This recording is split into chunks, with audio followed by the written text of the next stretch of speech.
The Man of Law's Introduction, Prologue, Tale, and Epilogue. The words of the host to the Companii. Our host saw well that the bright sun, the arc of his 12-hour day has run 1/4, and half an hour and more. And though he was not far advanced in learning, he knew it was the 18th day of April, that his messenger to May. And saw well that the shadow of every tree was in length the same quantity, as was the erect body that caused it. And therefore by the shadow he judged that Phoebus, which shone so clear and bright, 45 degrees had climbed on height. And for that day, in that latitude, it was 10 o'clock, he did conclude. And suddenly he pulled his horse about. Gentlemen, said he, I warn you, all this company, 1/4 of this day is gone. Now for the love of God and of Saint John, lose no time, in so far as you can. Gentlemen, the time wastes away night and day, and steals from us, in part imperceptibly when sleeping, and in part through negligence when we are awake, as does the stream that never turns back, descending from the mountain into the plain. Well can Seneca, and many a philosopher, bewail time more than gold in coffer, for loss of property may be recovered, but loss of time ruins us, said he. It will not come again, without doubt, no more than will Malkin's maidenhead, when she has lost it in her wantonness. Let us not grow mouldy thus in idleness. Sir Man of Law, said he, as you may have bliss, tell us a tale now, as was agreed. You have submitted, through your free assent, to stand in this case at my judgment. Now fulfill your promise. Then have you done your duty at the least. Host, said he, in God's name, I assent. To break our agreement is not my intent. Promise is debt, and I will eagerly keep all my promise. I can say no better. For such law as a man gives another person, he should himself use it, by right. Thus our text will have it, but nonetheless, certainly, right now I can tell no suitable tale, that Chaucer, though he is ignorant of meters and of rhyming craftily, has not already said them in such English as he knows, long ago, as knows many a man. And if he has not said them, dear brother, in one book, he has said them in another. For he has told of lovers up and down, more than Ovid made mention of, in his epistles, that are very old. Why should I tell them, since they have been told? In youth he wrote about Ceyx and Alcyone, and since has he spoken of each one, these noble wives and these lovers also.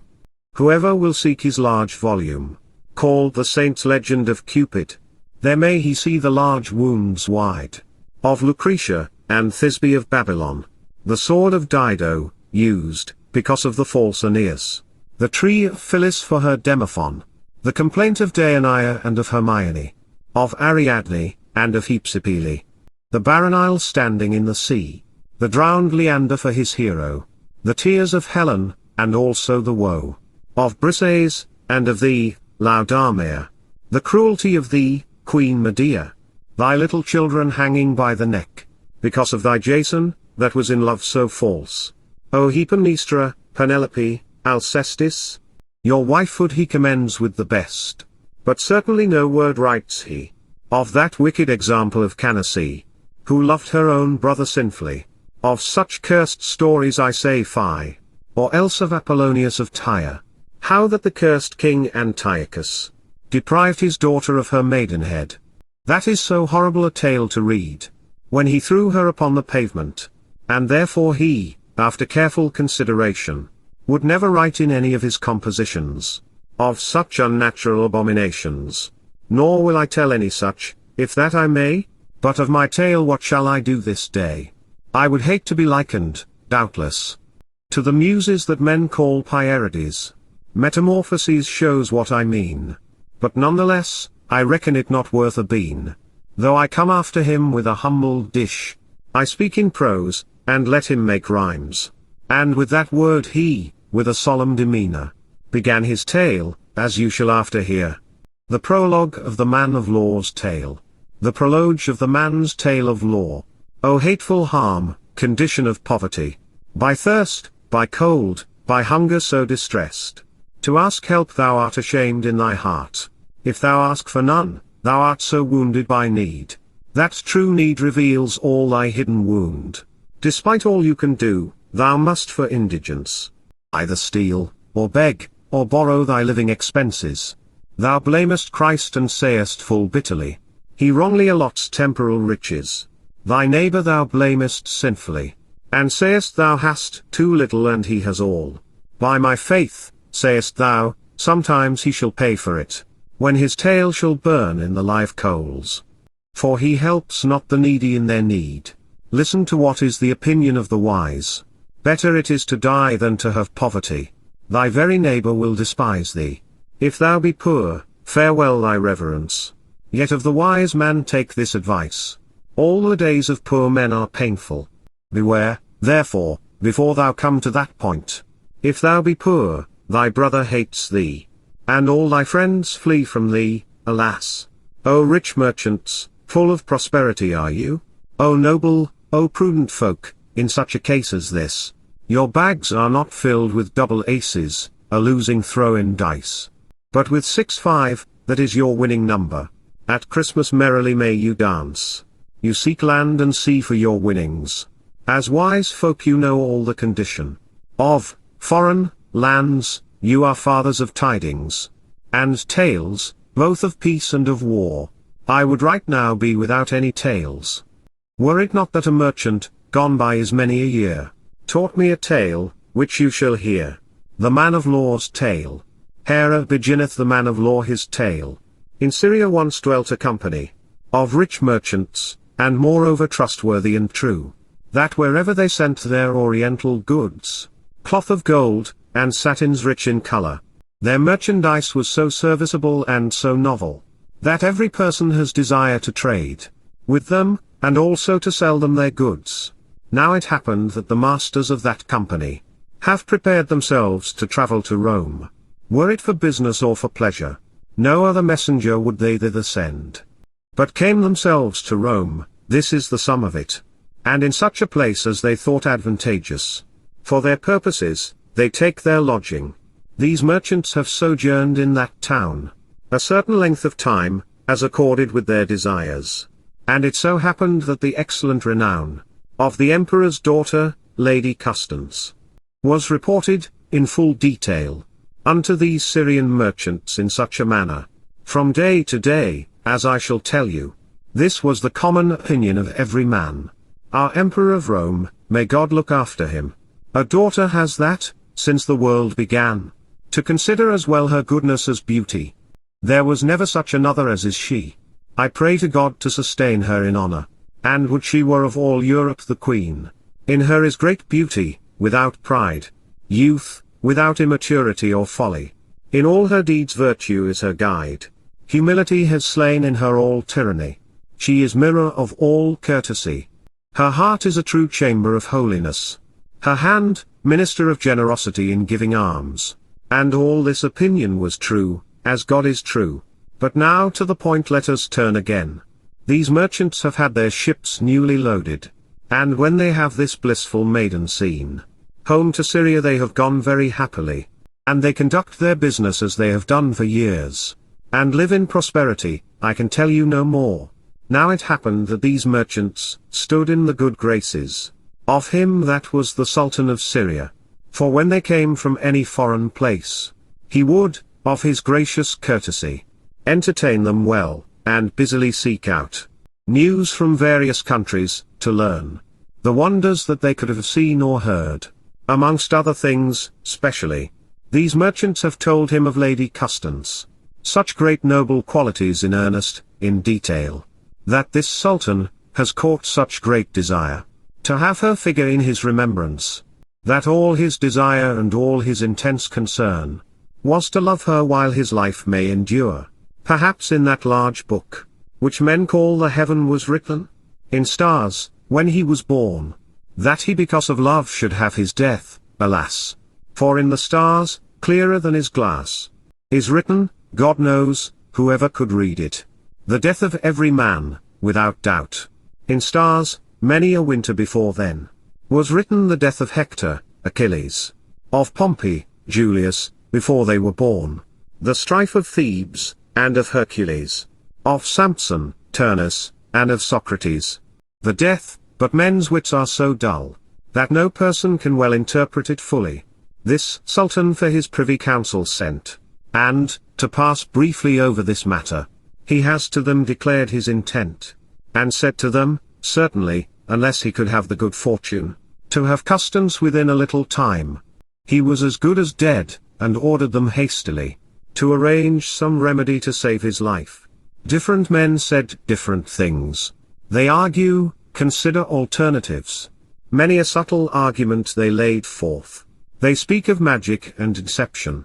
But finally, in conclusion, they cannot see any advantage in that, nor in any other way, save for marriage. Then saw they in that such difficulty, by way of reason, to speak all plainly, because there was such difference between their two religions, that they suppose that no Christian prince would be willing to wed his child under our sweet religion. That was taught us by Muhammad, our prophet. And he answered, rather than I lose customs, I will be christened, doubtless. I must be hers, I can choose no other. I pray you to keep your arguments silent. Save my life, and be not negligent, to get her who has my life in her keeping. For in this war I cannot long endure. What needs greater increase of words? I say, by treaty, and negotiation, and by the Pope's mediation, and all the Church, and all the knights, that for the destruction of idolatry, and for the increase of Christ's dear law, they are agreed, as you shall hear, that the Sultan, and his baronage, and all his vassals should christened be, and he shall have customs in marriage, and a certain amount of gold, I do not know how much, and for this provided sufficient pledges. This same agreement was sworn on either side. Now, fair customs, Almighty God thee guide. Now would some men expect, as I guess, that I should tell all the preparations that the Emperor, of his great nobility, has arranged for his daughter, Lady Constance. Well may men know that such great preparation no man can tell in a brief statement, as was provided for so important an occasion. Bishops are appointed to go with her, lords, ladies, knights of renown, and other folk enough. This is the sum of it, and it is made known throughout the town, that every person, with great devotion, should pray Christ that he this marriage receive favorably and lend success to this voyage. The day is come of her departure. I say, the woeful fatal day is come, that there may be no longer tarrying, but to go forth they prepare themselves, one and all. Constance, that was with sorrow all overcome, full pale arises, and prepares herself to go. For well she sees there is no other possible conclusion. Alas, what wonder is it though she wept? She who shall be sent to a foreign nation, from friends who so tenderly cared for her, and to be bound under subjection, by one, of whom, she knows not his character. Husbands are all good, and have been for years. Wives know that, I dare say you know more. Father, she said, thy wretched child Constance, thy young daughter fostered up so tenderly. And you, my mother, my greatest joy, over all things, except Christ above. Constance your child commends herself often unto your grace, for I must go to Syria, nor shall I never see you again with my eyes. Alas, unto the pagan world, I must go right now, since it is your will. But Christ, that died for our redemption, give me grace his commands to fulfill. I, wretched woman, no matter though I die. Women are born to servitude and suffering, and to be under man's governance. I believe at Troy, when Pyrrhus broke the wall, before Ilion burned, at Thebes the city, nor at Rome, for the harm wrought by Hannibal, who has vanquished Romans 3 times, was not heard such tender weeping for pity, as in the chamber was for her departing. But forth she must go, whether she weeps or sings. O first moving, cruel firmament, with thy daily motion that pushes ever, and hurls all from east to west, that naturally would go the other way. Thy impetus set the heaven in such an arrangement, at the beginning of this dangerous voyage, that cruel Mars has slain this marriage, Unfortunate ascending a bleak house, cn. From which the Lord, helpless, has fallen, alas, out of his angle into the most unfavorable house. O Mars, O dominant planet, in this case. O feeble moon, unhappy are thy steps. Thou join thyself where thou art not, well, received. Where thou were well, from thence art thou driven away. Imprudent Emperor of Rome, alas! Was there no astrologer in all thy town? Is no time better than another in such a case? For voyages is there no choice of a favorable time? Especially for folk of noble social status. Not when an exact date of a birth is known. Alas, we are too ignorant or too slow in wit. To ship is brought this woeful fair maid. Solemnly, with every ceremony. Now Jesus Christ be with you all. She said. There is no more, but farewell, fair Constance. She takes pains to make a cheerful appearance. And forth I let her sail in this manner. And turn I will again to my subject matter. The mother of the Sultan, well of vices. Espied has her son's full intention. How he will leave his old sacrifices. And right away she sent for her council. And they are come to know what she intended. And when this folk was assembled together, she set herself down, and said as you shall hear. Lords, said she, you know each one of you, how my son is about to forsake the holy laws of our Quran, given by God's messenger Muhammad. But one vow to great God I promise. The life shall rather out of my body go, before Muhammad's law goes out of my heart. What should come to us from this new religion, except slavery to our bodies and suffering, and afterward to be dragged into hell, because we renounced our faith in Muhammad. But, lords, will you make assurance, as I shall say, assenting to my teaching, and I shall make us safe for evermore. They swore and agree, every man, to live with her and die, and by her stand. And every one, in the best way he can, to strengthen her shall try, to persuade, all his friends. And she has this enterprise taken in hand, which you shall hear as I shall tell. And to them all she spoke right in this manner. We shall first pretend to receive Christendom. Cold water shall not grieve us but a little. And I shall such a feast and revel make, that, as I believe, I shall pay back the Sultan. For though his wife be christened never so white, she shall have need to wash away the red. Though she a baptismal font full of water bring with her. O Sultaness, root of iniquity. Virago, thou Semiramis the second. O serpent under cover of femininity, like the serpent deep in hell bound. O feigned woman, that can destroy all virtue and innocence, through thy malice, that is bred in thee, nest of every vice. O Satan, envious since that same day, that thou wert chased from our heritage. Well knowest thou the old way to women. Thou madest Eva bring us into slavery. Thou wilt destroy this Christian marriage. Thy instrument thus, alas the times, makest thou of women, when thou wilt deceive this Sultaness, whom I thus blame and curse. Privately had her counsel go their way. Why should I in this tale longer tarry? She rides to the Sultan on a day, and said to him that she would renounce her religion, and take Christendom from a priest's hands, repenting that she heathen was so long, beseeching him to do her that honor, that she might have the Christian folk to feast. To please them I will work hard. The Sultan says, I will act according to your command. And kneeling thanks her for that request. So glad he was, he knew not what to say. She kissed her son, and home she goes her way. Explicit prima pars. Here ends the first part. Sequitur pars secunda. The second part follows. This Christian folk have come to land in Syria, with a great solemn company. And hastily this Sultan sent his messenger, first to his mother, and all the reign about, and said his wife was come, without doubt, and prayed her to ride to meet the queen, the honor of his reign to sustain. Large was the crowd, and rich was the assembly, of Syrians and Romans met together. The mother of the Sultan, richly dressed and gay, receives her with as glad a demeanor, as any mother might have for her daughter dear. And to the nearest city there beside, at a slow pace solemnly they ride. I do not believe the triumph of Julius.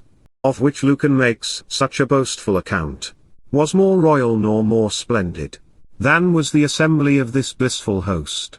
But this scorpion, this wicked spirit, the Sultaness, for all her flattering, planned, under cover of this, very mortally to sting.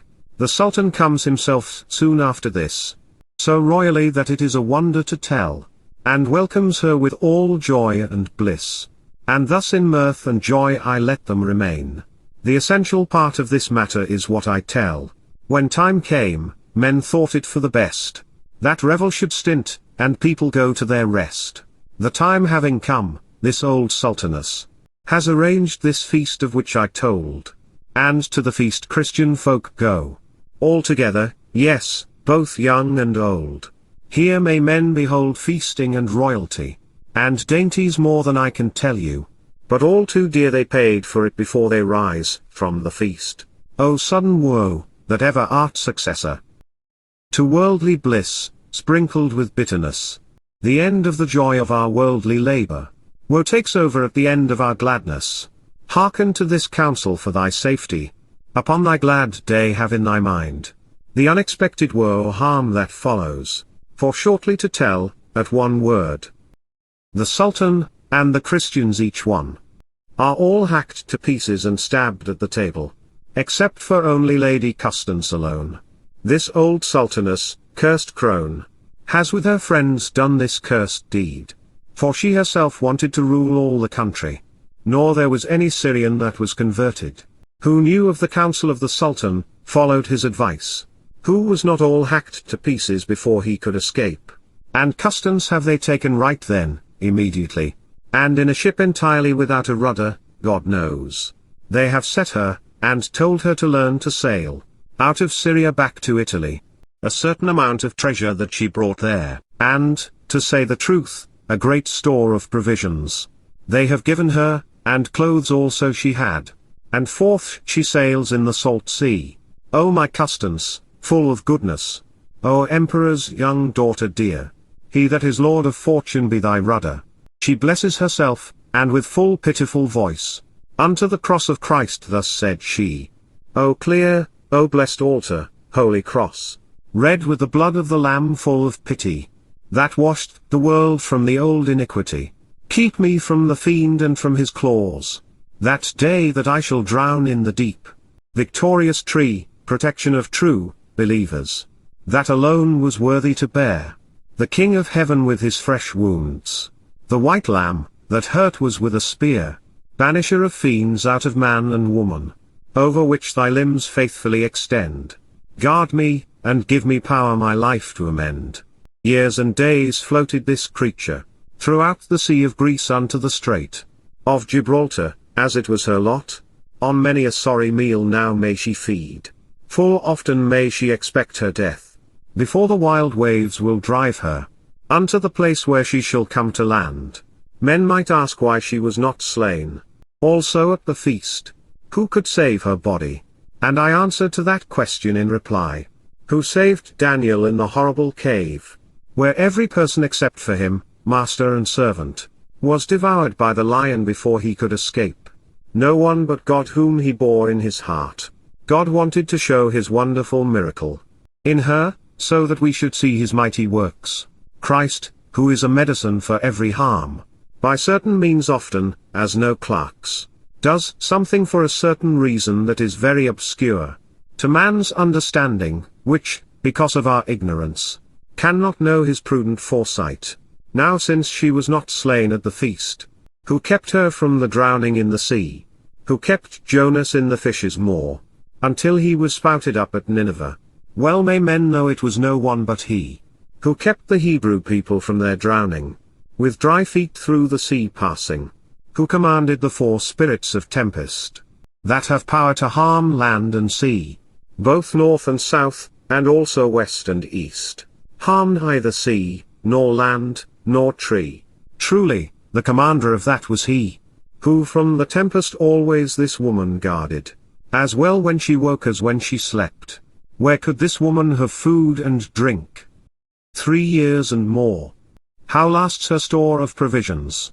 Who fed the Egyptian Mary in the cave, or in desert?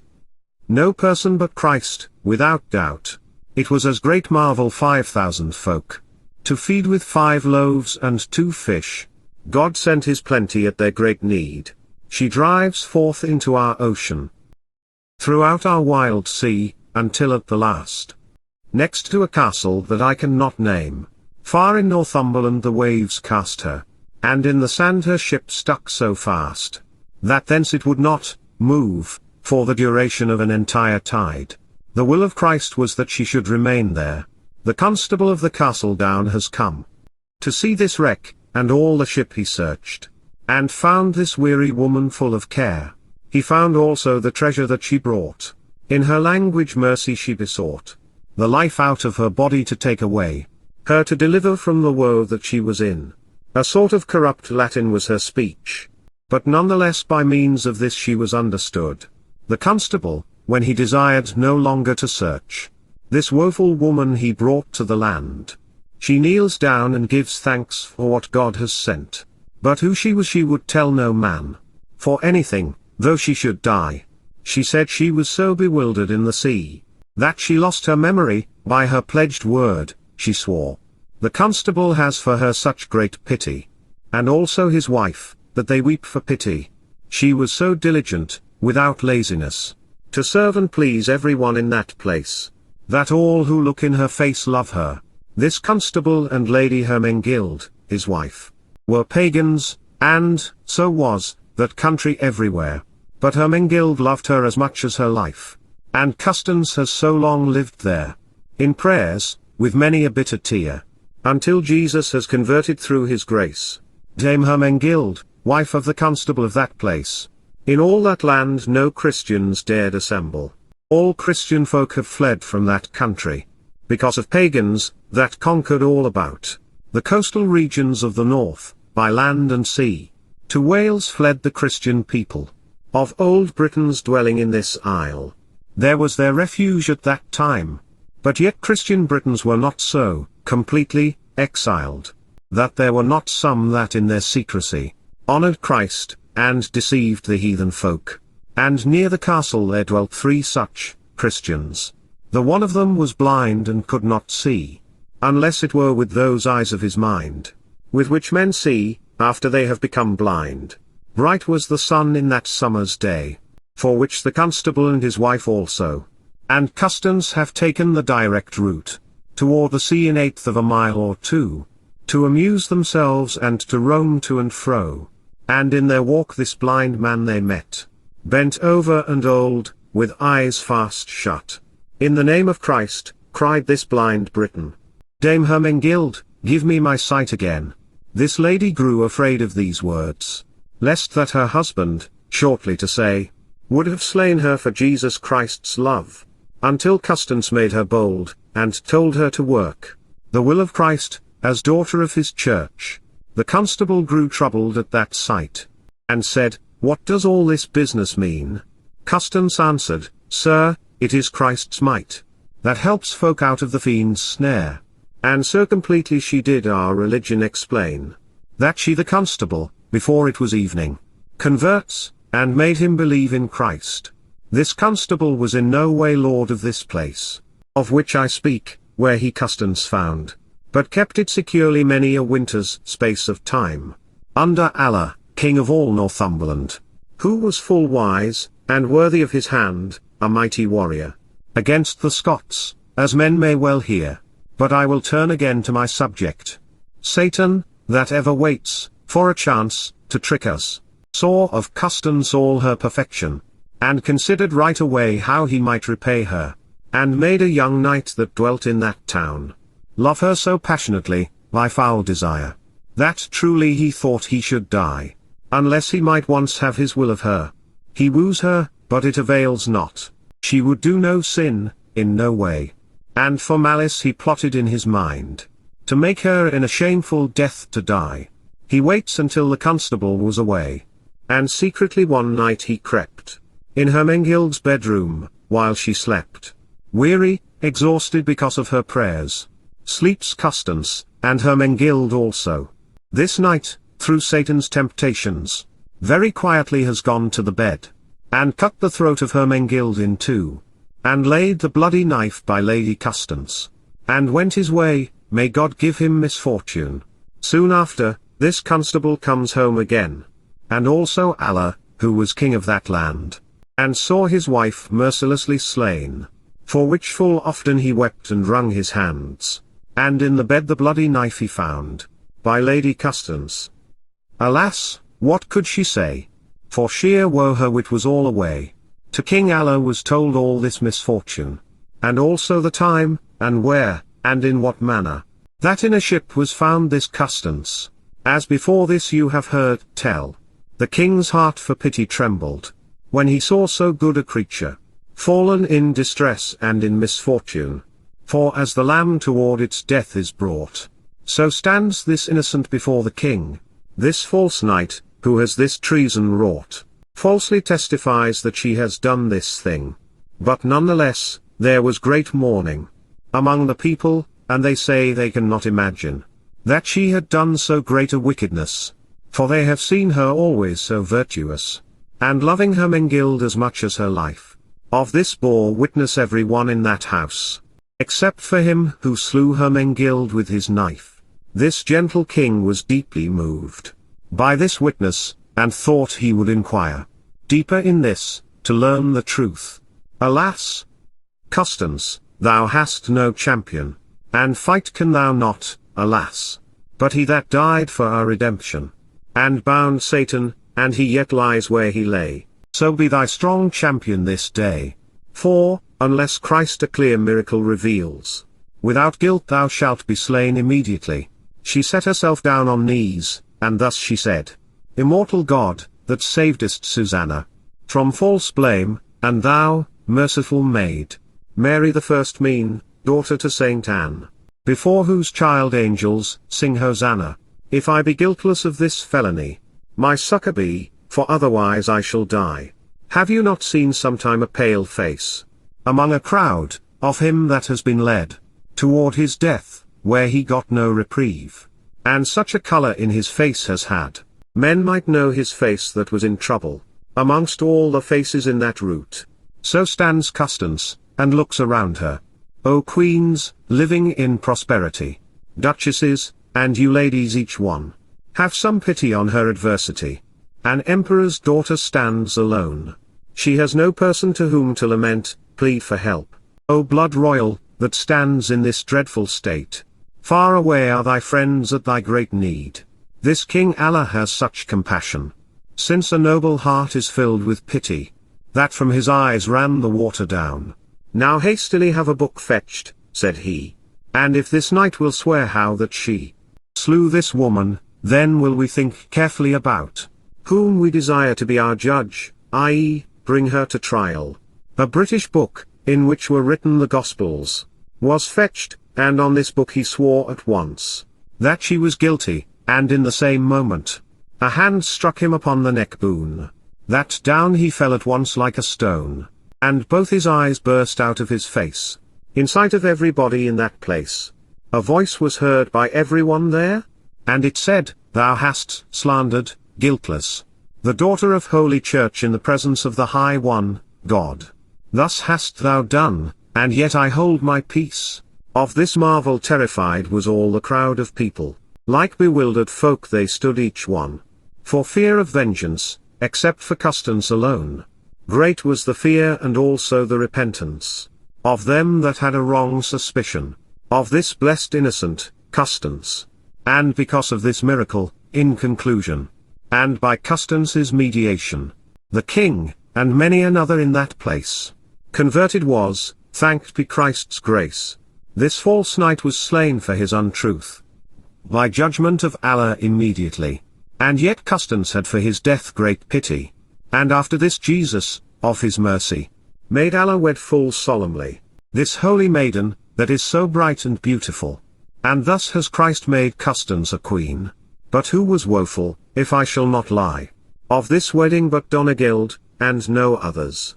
The king's mother, full of tyranny, she thought her cursed heart broke in two. She wished that her son had not done so. She thought it an insult that he should take so foreign a creature as his mate. I do not want of the chaff, nor of the straw, to make so long a tale as of the grain, the essential part. Why should I tell of the royalty, at the marriage, or which course goes before? Who blows in a trumpet or in a horn? The fruit, the essential part, of every tale is to be told. They eat, and drink, and dance, and sing, and play. They go to bed, as it was reasonable and right. For though wives are full holy things, they must take in patience at night.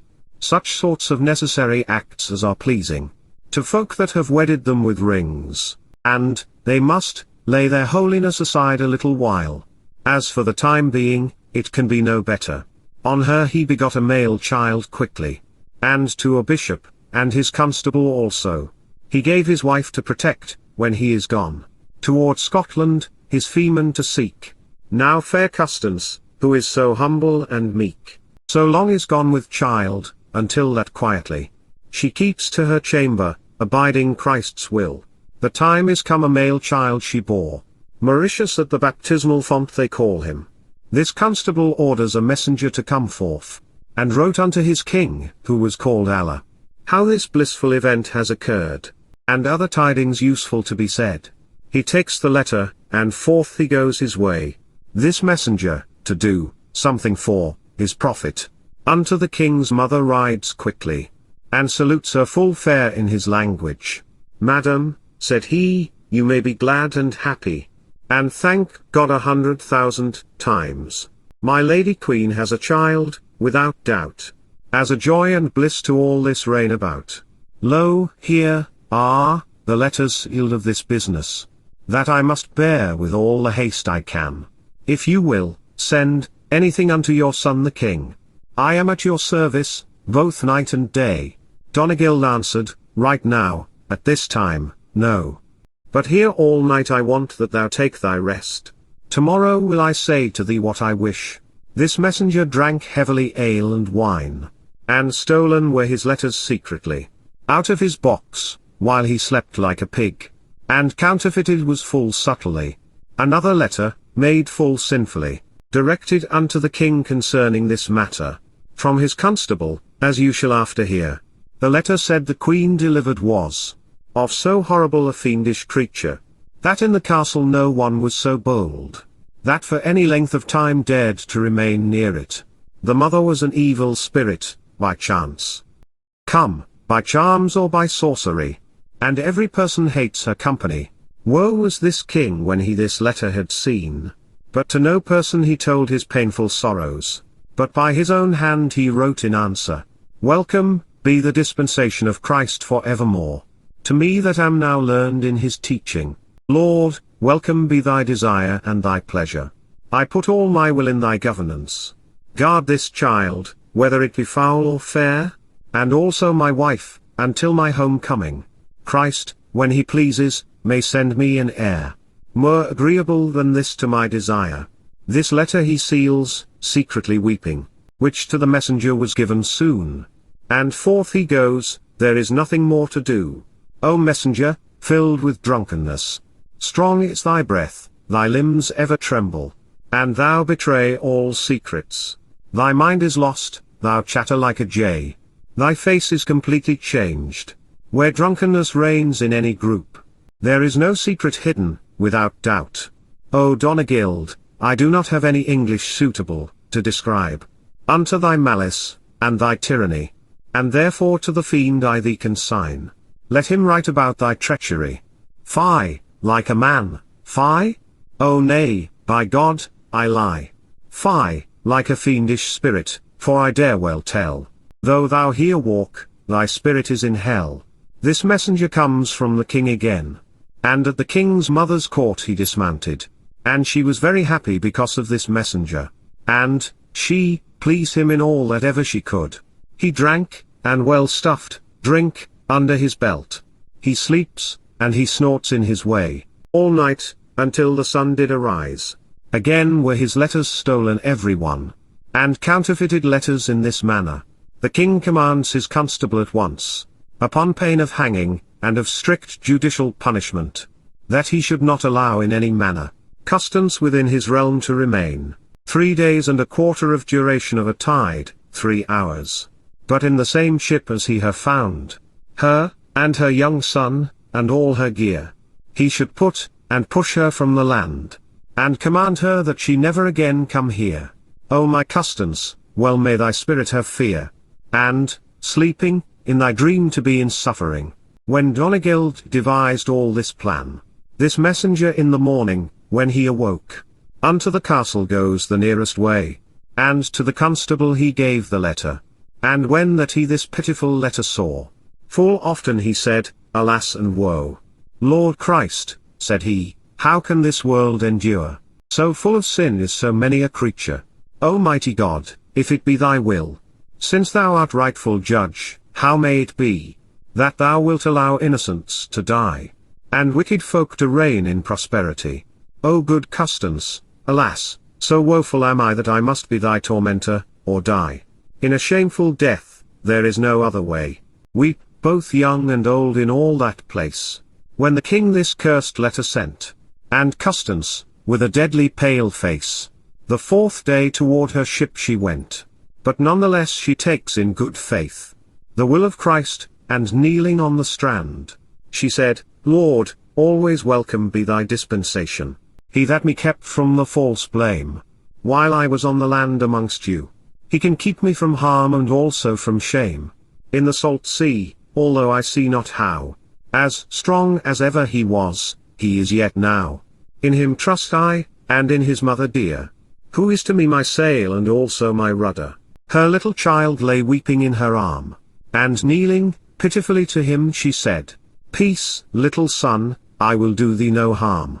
With that her kerchief off her head she pulled, and over his little eyes she it laid, and in her arm she lulls it fast asleep, and into heaven her eyes up she cast. Mother, said she, and maiden bright, Mary, true it is that through woman's instigation, mankind was lost, and damned forever to die, for which thy child was on a cross stretched.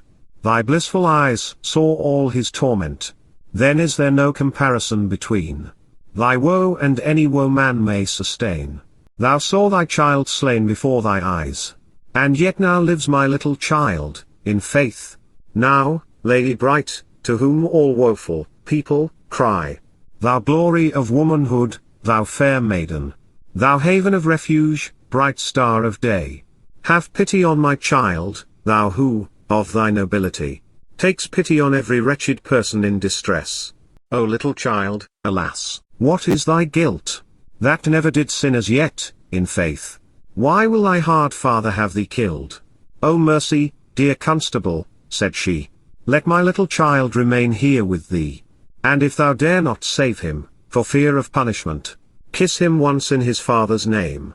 Therewith she looked backward to the land, and said, Farewell, ruthless husband. And up she rises, and walks down the strand, toward the ship. All the crowd follows her, and ever she prays her child to hold his peace, and takes her leave, and with a holy attitude, she blesses herself, and into the ship she went. Supplied with food was the ship, it is no doubt, abundantly for her very long time of sailing, and other necessities that should be needed. She had enough, praised be God's grace, for wind and weather Almighty God provide, and bring her home. I can no better say, but in the sea she drives forth on her way. Explicit second pars. The second part ends. Sequitur pars tertia. The third part follows. Allah the king comes home soon after this, unto his castle, of the which I told, and asks where his wife, and his child is. The constable began about his heart to grow cold, and plainly the whole affair he him told. As you have heard, I can tell it no better. And shows the king his seal and also his letter, and said, Lord, as you commanded me, upon pain of death, so have I done, certainly. This messenger tortured was until he had to reveal and tell, bluntly and plainly, from night to night, in what place he had lain, and thus, by wit and subtle questioning, deduced was by whom this harm did spring. The hand was known that the letter wrote, and all the venom of this cursed deed. But in what manner this was done, certainly, I know not. The effect is this, that Allah, without doubt. His mother slew, that may men plainly read, because she traitor was to her allegiance. Thus ends old Donegild, with bad luck to her. The sorrow that this Allah night and day makes for his wife, and for his child also, there is no tongue that it can tell.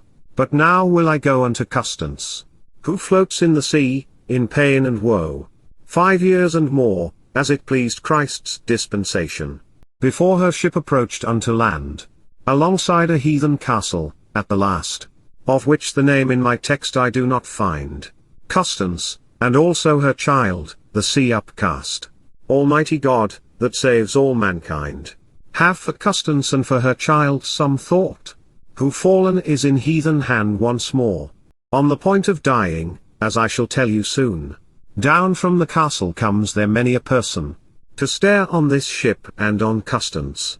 But shortly, from the castle, on a night, the Lord's steward, God give him bad luck, a thief, that had renounced our religion, came into ship alone, and said he should her lover be, whether she would or would not. Woe begone then was this wretched woman. Her child cried, and she cried pitifully. But blissful Mary helped her right then. For with her struggling well and mightily, the thief fell overboard all suddenly, and in the sea he drowned as a punishment. And thus has Christ kept Custance undefiled. O foul lust of lechery, lo, thy end. Not only that thou make man's mind grow faint, but truly thou wilt his body destroy. The end of thy work, or of thy blind desires, is lamentation.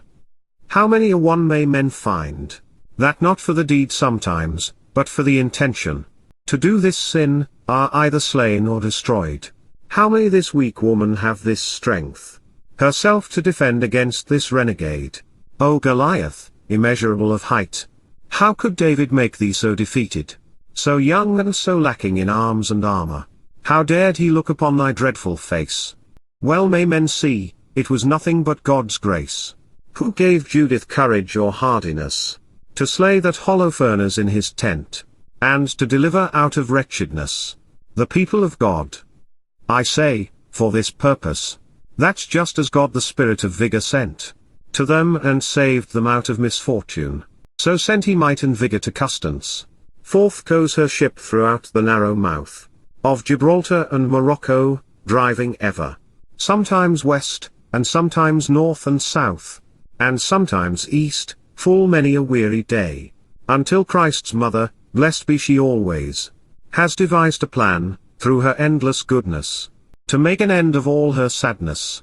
Now let us stint of Custance but a short while, and speak we of the Roman Emperor, that out of Syria has by letters known the slaughter of Christian folk, and dishonor, done to his daughter by a false traitor, I mean the cursed wicked Sultaness, that at the feast caused to be slain both high-ranking and low, for which this emperor has sent at once his senator, with royal armaments, and other lords, God knows, many a one, on Syrians to take great vengeance.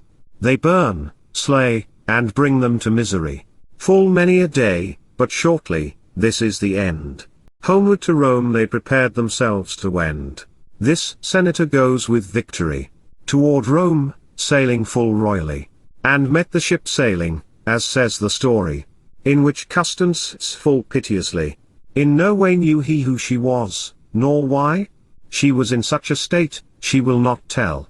Of her rank, although she should die, he brings her to Rome, and to his wife he gave her, and her young son also, and with the senator she led her life. Thus can Our Lady bring out of woe, woeful Custance, and many another more. And long time dwelled she in that place, in holy works ever, as was her special gift of God. The senator's wife was her aunt, but for all that she knew her never the more. I will no longer tarry in this case, but to King Allah, whom I spoke of formerly, who for his wife weeps and sighs sore, I will return, and I will leave Custance under the senator's governance. King Allah, who had his mother slain, upon a day fell in such repentance, that, if I shortly tell shall and plainly, to Rome he comes to receive his penance, and put him in the Pope's governance, in all things, and Jesus Christ besought to forgive his wicked deeds that he did. The news at once through Rome town is carried, how Allah king shall come in pilgrimage, by arrangers of lodging that went before him. For which the senator, as was the custom, rode to meet him, and many of his lineage, as well to show his high magnificence, as to do any king a reverence. Great friendliness shows this noble senator to King Allah, and he to him also. Every one of them does the other great honor. And so it happened that in a day or two, this senator is to King Allah gone to feast, and shortly, if I shall not lie, Custance's son went in his company. Some men would say at request of Custance, this senator has led this child to the feast. I cannot tell every detail, be as be may, there he was at the least. But the truth is this, that at his mother's command, before Allah, during the meal time, the child stood, looking in the king's face. This King Allah has of this child great wonder. And to the senator he said at once, whose is that fair child that stands yonder? I do not know, said he, by God, and by Saint John. A mother he has, but father has he none. That I know of, and shortly, in a little while, he told Allah how this child was found. But God knows, said this senator also, so virtuous a liver in my life, saw I never as she, nor heard of more, of worldly women, maiden, nor of wife. I dare well say she had rather have a knife through her breast, than be a woman wicked.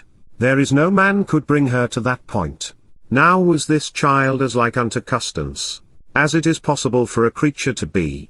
This Allah has the face in remembrance of Lady Custance, and thereon mused he, if the child's mother were in any way she, who is his wife, and secretly he sighed, and sped himself from the table as fast as he could. In faith, thought he, hallucination is in my head. I ought to believe, by reasonable judgment, that in the salt sea my wife is dead. And afterward he made his contrary argument. What know I if Christ has hither sent my wife by sea, as well as he her sent to my country from thence that she went, and afternoon, home with the senator. Goes Allah, to see this wonderful happening. This senator does Allah great honor, and hastily, he sent after Custance. But trust well, she did not want to dance. When she knew the reason for that summons, hardly upon her feet she could stand. When Allah saw his wife, gently he greeted her, and wept that it was a pity to see. For at the first look he on her set, he knew well indeed that it was she. And she, for sorrow, stands as dumb as a tree. So was her heart shut, pressed by emotion, in her distress. When she remembered his unnatural cruelty, twice she swooned in his own sight. He wept, and himself excuses piteously. Now God, said he, and his saints bright, as surely as they may have mercy on my soul, I swear, that of your harm I am as guiltless, as is Morris my son, whose face is so like yours. Otherwise, may the fiend me fetch out of this place.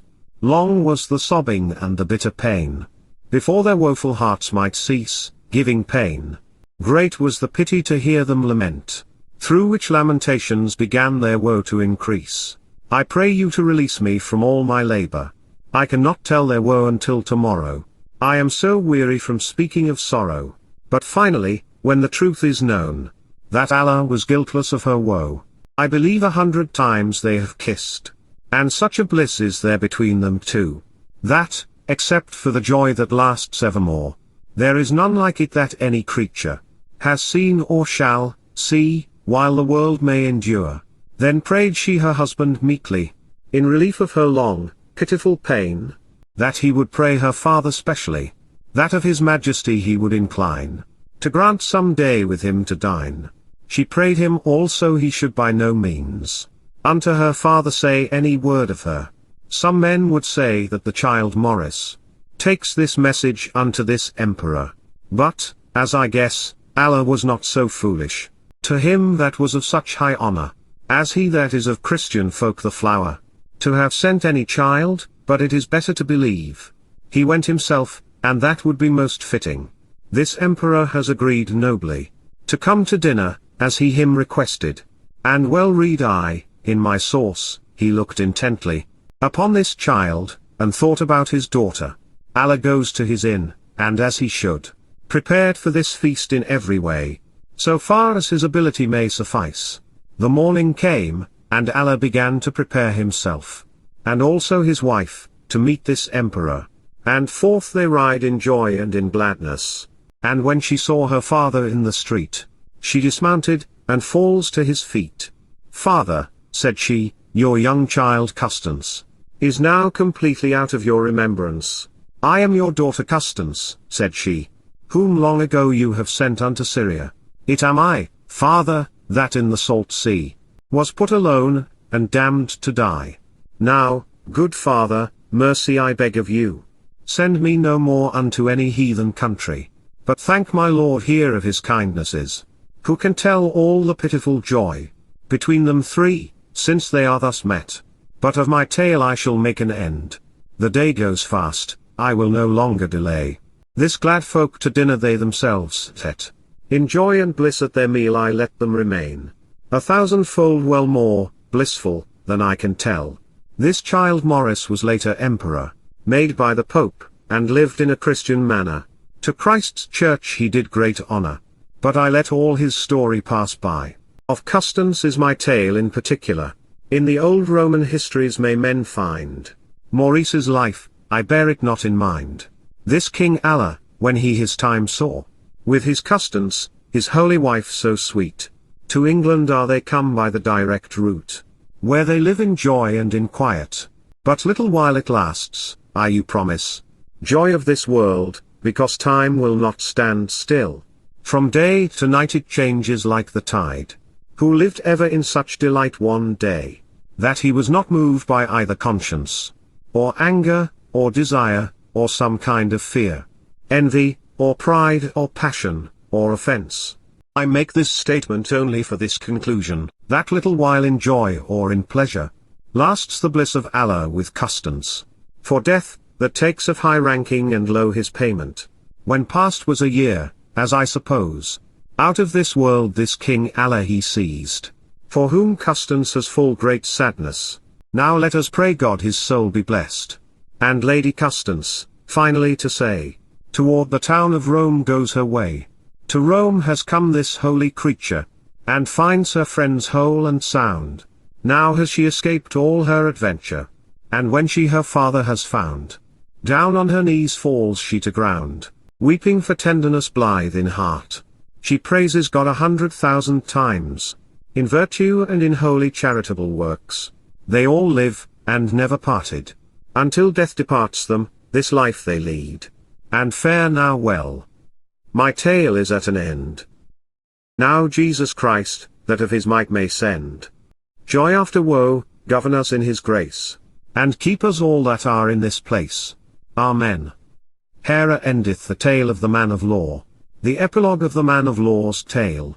Our host upon his stirrups, stood up at once, and said, Good men, listen every one. This was an excellent tale for this occasion. Sir parish priest, said he, for God's bones, tell us a tale, as was thy previous agreement. I see well that you men learned in law know much that is good, by God's dignity.